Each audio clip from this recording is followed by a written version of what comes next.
finish this speech in 4 minutes. Now, let me tell about some beauties of the past. A good deed must last forever, for a personality is one of the most important things which can be remembered. For example, Mother Teresa was a good woman of this century.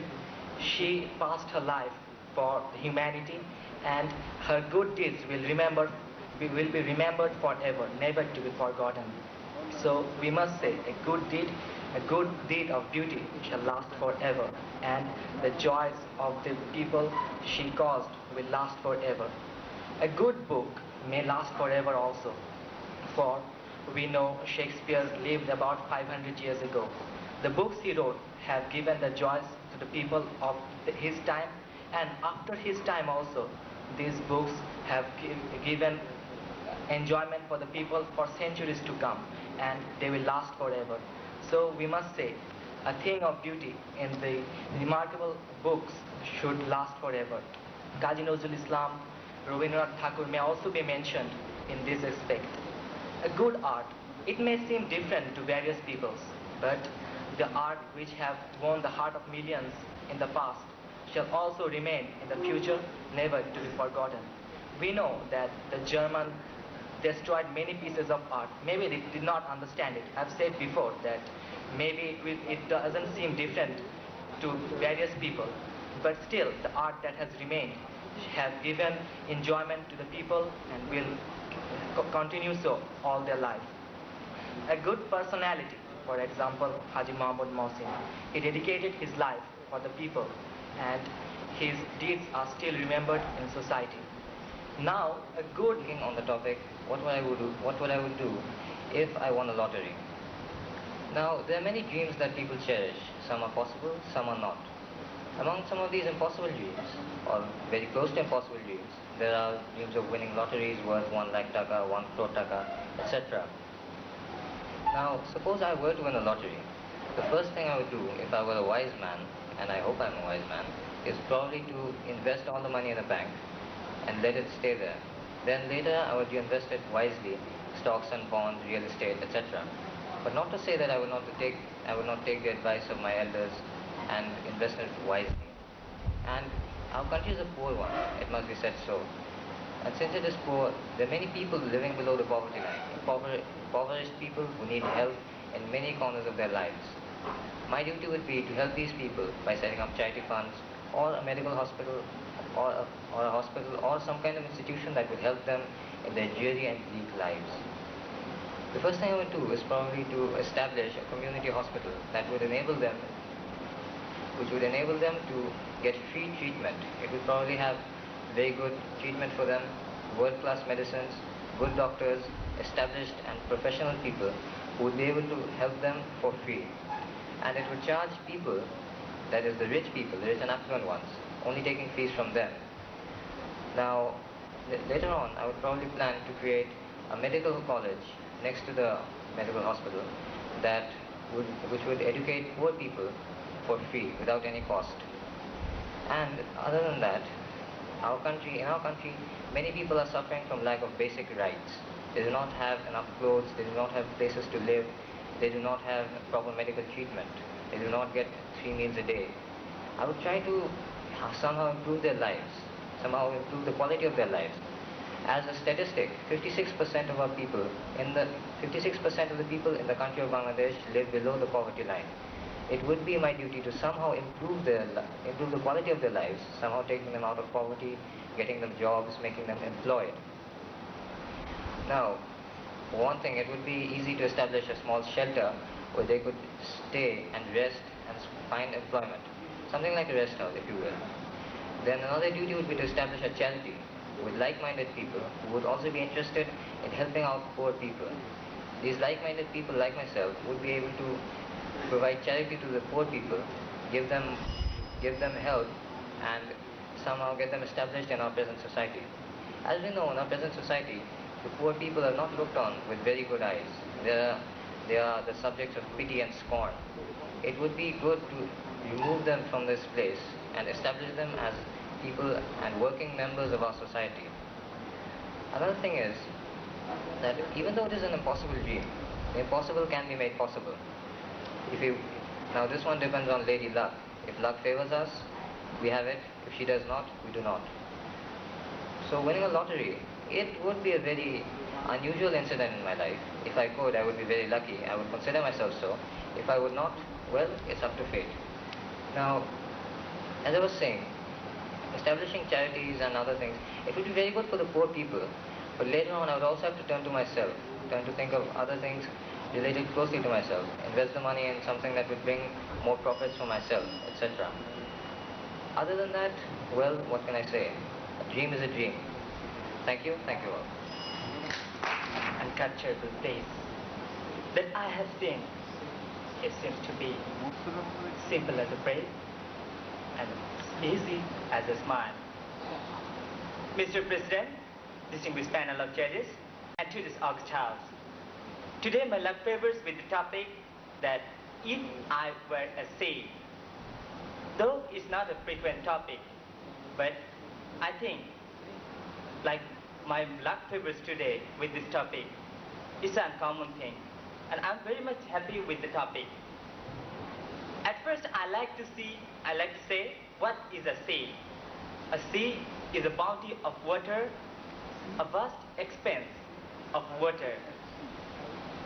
It's a very wide thing, very wide and spreaded thing.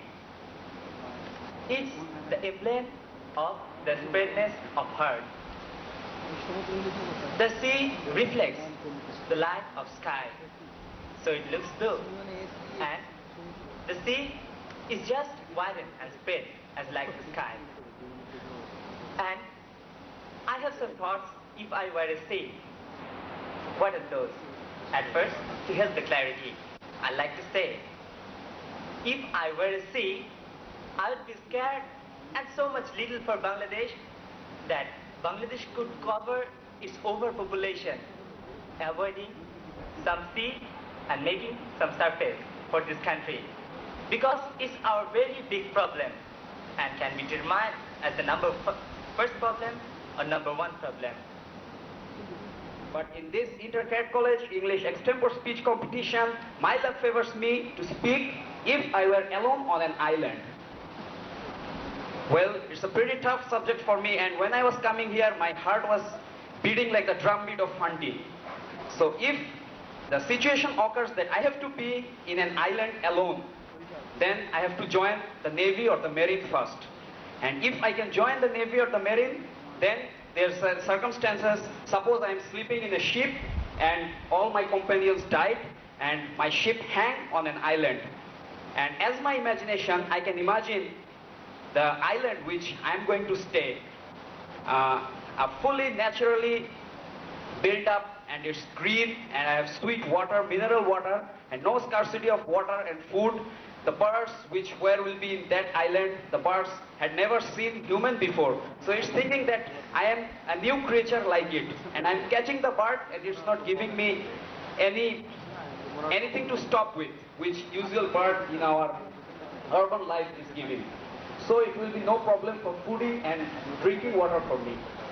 And next of all, as there is no civilization, so I will put off all this and just live happy, and whatever I need, I get in the reach of my hand. And I think all of you have read The Swiss Family Robinson by Johann Cruyff, or Robinson Crusoe written by Daniel Defoe. They struggle so much to make a cottage or to make a hut and to get some drinking waters or like that, but in my imagination, the island which I'm going to stay is not like that. I'll be happy in that island and I'll live the last day in my life there. Well, as I am alone, I think that it will be very tough for me to live alone. But I'll try to take someone as my company, but I don't know that who is going to be company with me in that island. We have seen in some films that people are being alone in some place. Few days they enjoy it, but afterwards they become, mental patient. They cannot bear it in their mind that they are alone and they're living alone. So they have their mental ability. They must have the mental ability to last there up to the last day of their life. But I think that I am mentally that much strong. I can stay in that particular island. But there is some problem that I don't get any dish or any computer or to play with someone cricket. You know, cricket is my passion. But still I will make a beach there with in the sand, beside the island, and I'll play cricket. I'll bowl by myself and try to get with the cricket bat will be made from, you know, the big pine tree. And there is a question, how I'm going to cut it? Yes, as I have said that I will be a mariner or I will join the Navy, and I must have a kit, maybe a little axe or a little knife, I will have it, and I will make my cricket bat with that, and I will play there, and I'll live happy. As I have no civilization there, I can do whatever I like, and there's no barricade to tell me that don't do this, don't do that. There will be no one. And I think I am mentally strong that I can live alone there, and I have a wish to live alone in an island. But I mentioned that I don't get any privilege of this 21st century, and as I have to live alone, I don't have any company. So anyone wants to be my company? You are always welcome to come with me in that island, the island of my imagination. And if you come with me, I'll make arrangement, but it is your duty to find that type of island. You get enough, the plenty drinking water, you get food. These are the main basic needs which I need in imagination, the island of my imagination. With this, I conclude my speech. Thank you for nice hearing. Respected Chairman, Venerable panel of judges, and your audience present. In today's English extempore speech competition, the topic which my luck favored is If I Were a Cyclone. The cyclone is a destructive weather. When it happens, it destroys anything around itself. If I were a cyclone, I would never go around the poor countries, because the poor countries are suffering from many diseases from their poverty. But if a cyclone happens in a poor country, then it will be a misery for them. As a cyclone, I would happen on the armed bases where the atomic bombs are constructed. For them, the wars happened, and a cyclone, I would destroy all the destructive things in the world. I would try to help all the people who are poor. When I would make a storm near the countries in summer so that rainfall happens and so that people can cultivate. All it is that today now they are the best creation of the world. But what about the other creations? All the living things are very much proud to be living. But what about the other objects who are non-living? Now let's imagine for 4 minutes, if I were some of those objects, what would I have done? Respected Cadet Chairperson, Honorable Judges, and today's august gathering. Now I'm going to present my speech on my selected topic, If I Were a Coin.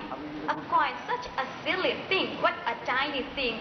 But you know, I feel very good that my topic has been selected, If I Were a Coin. A coin is a very little thing, you know it all, but you know how much it is important these days. A coin, you know what's my condition now? I study in a cadet college and spend a very busy life, and whenever I go to the vacation, I get totally homesick. I have nothing to do, nowhere to go, and there's no one also for me to take me outside. And so for me, if I were a coin, I would have been very, very happy. If I were a coin, I would become such handy, though I'm so little, but I would become very necessary of all. I would have the utmost necessity of all people of all age in the world, any corner of the world. Now let me tell you what would I have done if I were a coin. You know, at the past days there was no use of coins, and there was nothing they used alternate ways for like exchanging of goods and this type. But now the modern way have been invented, the use of money, and before that the use of coin. You know, in our country, how much the coin is working, or what's the use of the coin.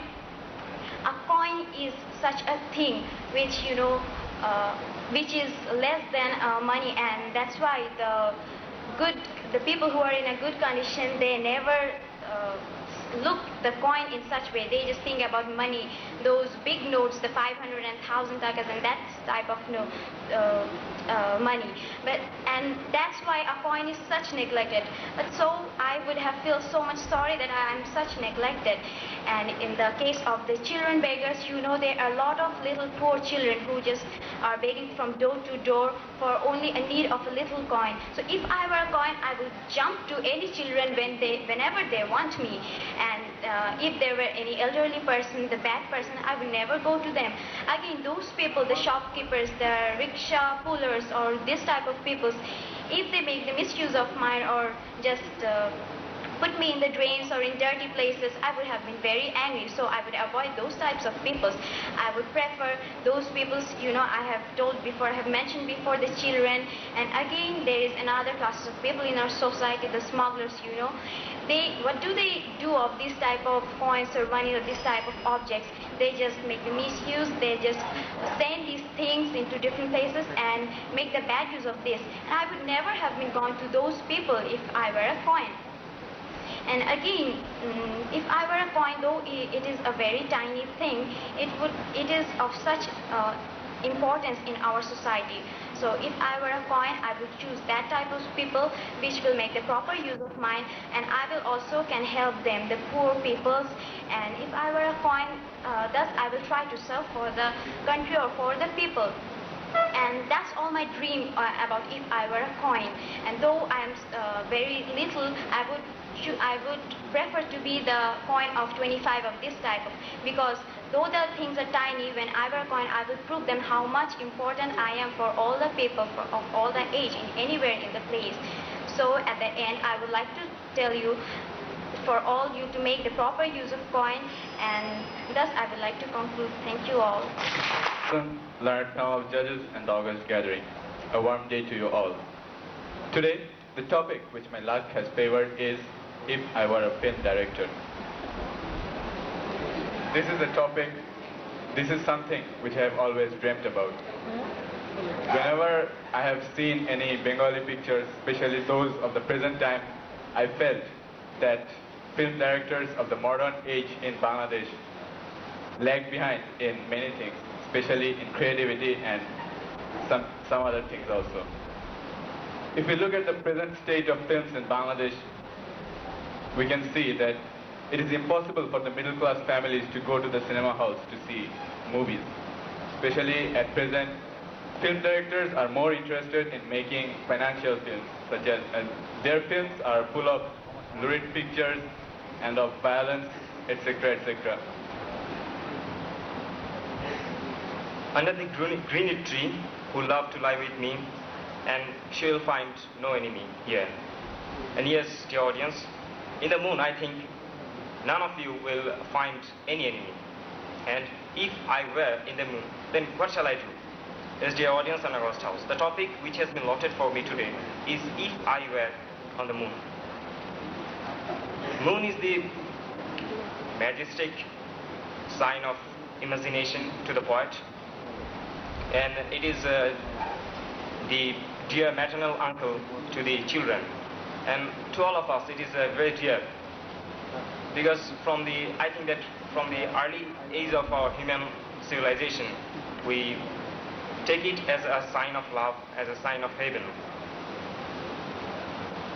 Then what shall I do if I were in the moon? All of us know that on the moon there is no water, no air, and even there is no gravitation power. So I shall always have to jump. And I think I shall enjoy this jumping very much. And as there is no kinds of human or any kinds of animal there, so I shall have to make the dwelling place where I shall live. Then I have to collect my food, because I am a human being, so I have to live and I have to eat for this. And there I shall make a hotel or a motel for the tourist, because this is the age of science. So I think that when I shall, if I were on the moon, that will be such a age there where man, science is so much increased that it can't be described. So I shall make a hotel there, that the visitors will come to me. I shall congratulate them, and I shall take them, and I shall treat them as at my best. Next, I have to tell that This is the age of science. Our life is controlled by science.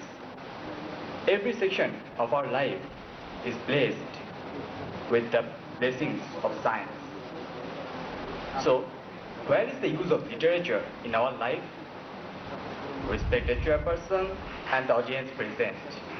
Today, in this extempore speech competition, the topic I have been given is what is the use of studying literature? Well, in general, I may ask, yes, what is the use of studying literature? Today, wherever we go, it's science.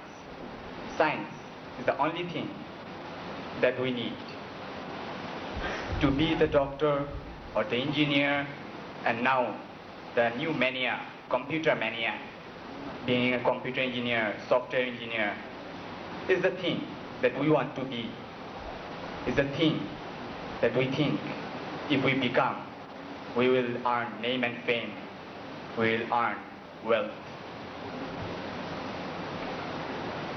No use of literature is in front of us. But if I study literature, what I will become? A teacher? Hardly a writer? A poet? Who cares of them? In our country, teachers are the most neglected persons. Why should I become a teacher? The poets pass their life under great misery. Why should I be a poet? The writers, only a few are rich. Why should I be a writer? To pass my life in misery? No, of course not. I want to be happy. I want to be rich. And studying science will bring me rich. Who cares for human qualities? Though literature is the mark of a nation, is the identity of a nation, is everything of a nation. A nation is known through its literature. But who cares for the identity of a nation? In our country, the meritorious students who secures place in the merit list wants to study science. None of them says they will study literature. Only of those who belong to the humanities group. And those who go to humanities group are the weaker students of our country.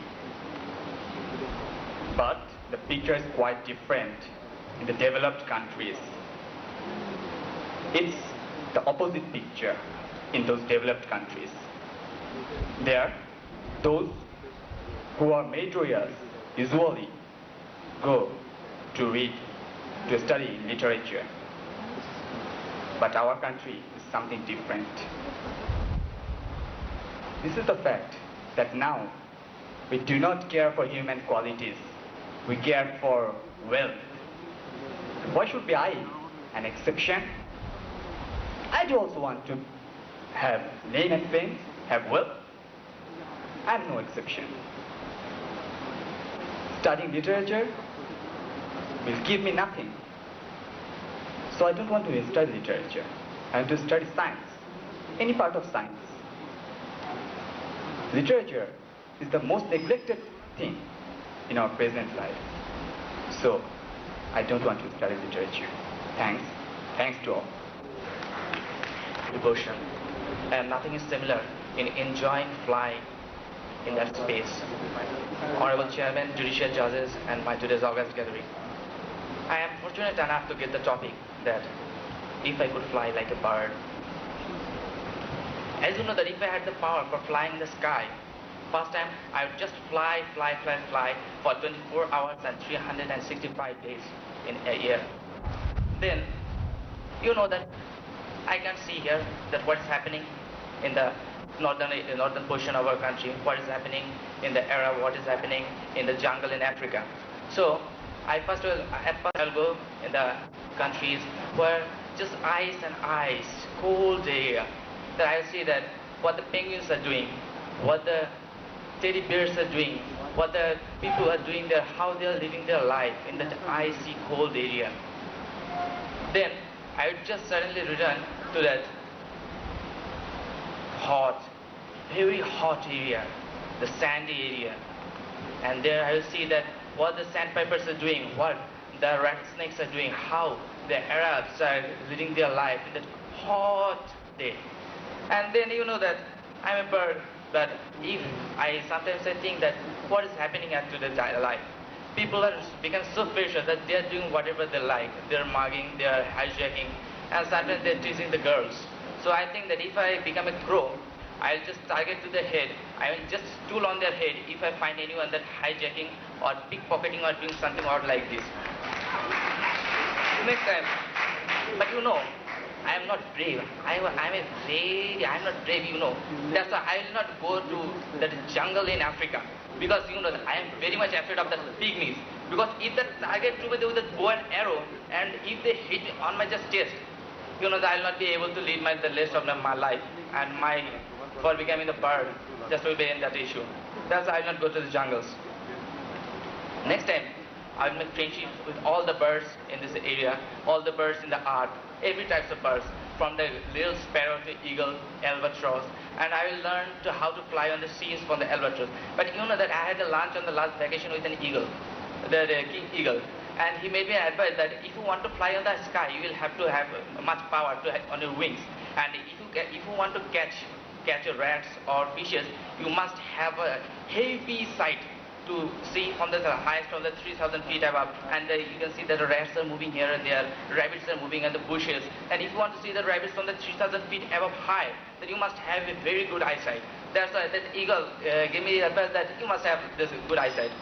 And I know that I have told that albatross.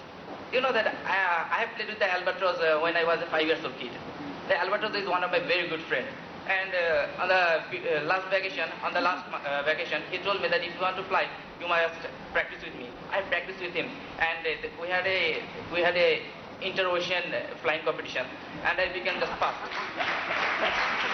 Next time, I went to sparrow, and the sparrow didn't show any eagerness to make friendship with me, and I went to the cuckoo, and I just requested him that please teach me how to sing, because you know that as an ugly face like me, and even I can sing, because you know that what a harsh voice I have.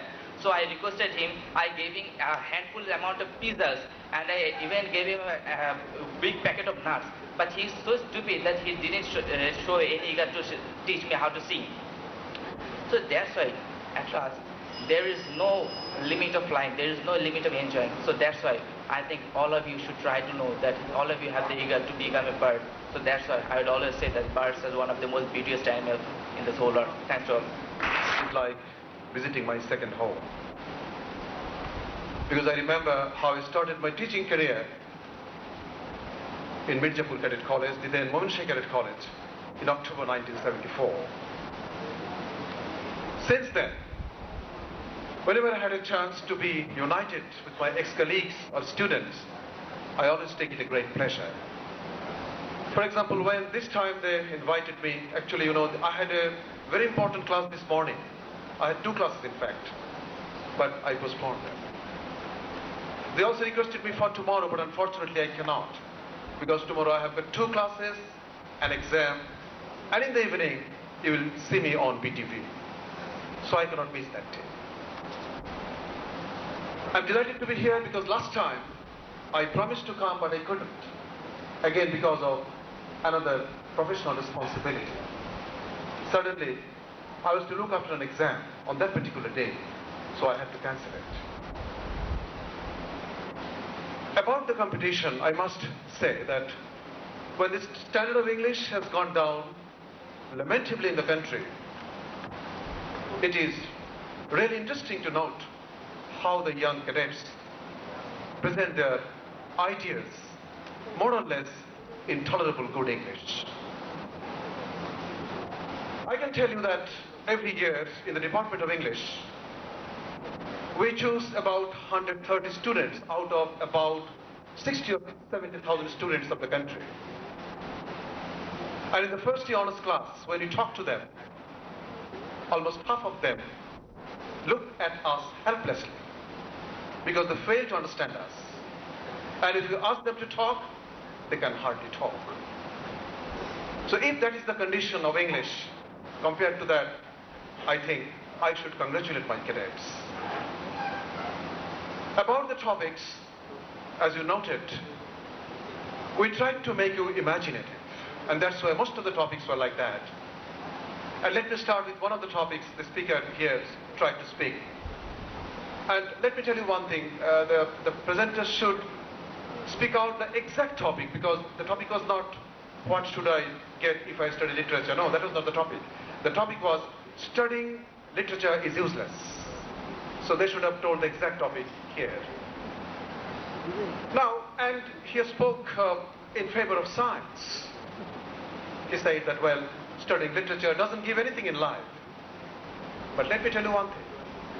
Literature gives us one thing. It makes us imaginative. It gives us a wider vision. We can see things in its right perspective if you study literature. Because literature deals with characters, situations, society. And when we deal with that, we have to think about those problems, those characters, and that give us a wider vision of life.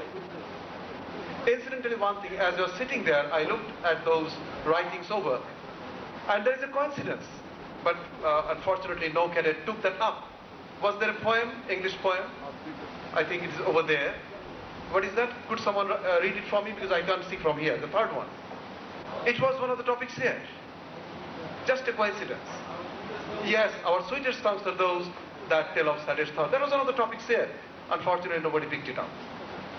Then, as Dr. Raman already explained here, when we came here last night, we were just looking for the subjects. And as he seems to be so much fascinated by the last time's competition in Pabna Cadet College, and especially the cadet who stood first, and the topic was, if I were a bird.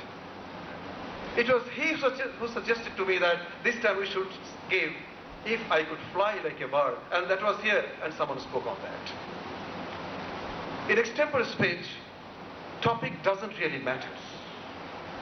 What matters is how the speaker presents it.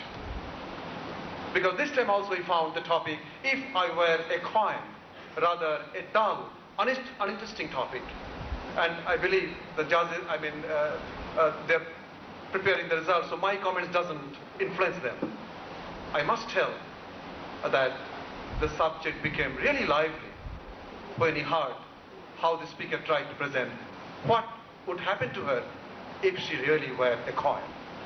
So that is what is the most important one. That is what the most important thing in extempore speech. In other words, to speak in Bengali, Bindur Moddhe Sindhu Khuje Pawa. The topic is simple, but the presenter has to make it meaningful, has to make it wider. Going back to literature again, because I know most of you are science students, and you have a natural tendency to go for science.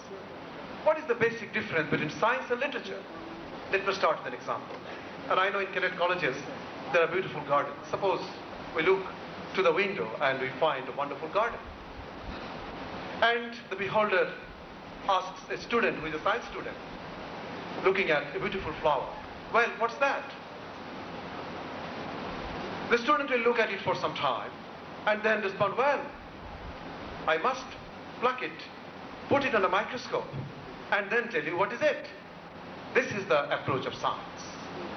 But say, a student of literature standing nearby, same question is put to him or her, and immediately the response will be, well, she is the queen of the garden.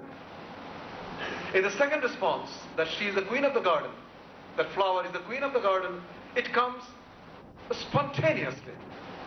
In the beginning of the competition, someone quoted from Wordsworth, spontaneous overflow of powerful feelings. That is what poetry is, as Wordsworth believed to be.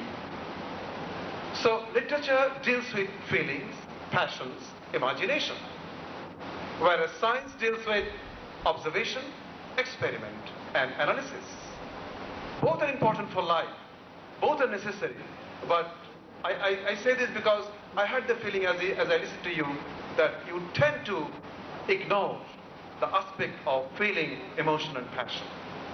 If you really do that, what will life become? It will just become a robot. There will be no feeling, no passion. We'll all lose our humanitarian qualities. We'll just become human machines. Of course, you should study science, because science, we need science. It's an age of science, but at the same time, we should have some consideration for literature as well. You should study science as your subject, but during your leisure time, you should be able to make some time to read a poem or a short story, or why not? Why shouldn't you try to write one? This could be a subsidiary thing, if not the primary thing. But we should not altogether avoid literature, because that would make our life chaotic, more disastrous. About other topics, for example, again I think the topic was, if I were on the moon. And we expected that the participant might speak of what would happen in future times. Well, the moon could be just one of the planets like us. Human beings could inhabit there. Or he might say, well, I could be the first from this South Asia to go there, to migrate to the moon. That is how even a dull, uninteresting topic could be made interesting, just because the speaker can make it so. I believe the results are almost in the final stage. Then some of the topics that were not tasked, because I told you most of the topics were imaginary. If I were, many topics were like that. If I were a computer, I think that was one of the topics, but candidates could not pick it up. Then, if I were the sea, well, we expected some more from that participant, because sea not only in the geographical sense, sea also in the literal sense. Sea indicates vastness. Living on the sea makes one broad-hearted. Yes. And where there is the sea, there is the blue sky. So that is how you need to be a little imaginative, and you need to make your topics more interesting and attractive. Well, that is what I want.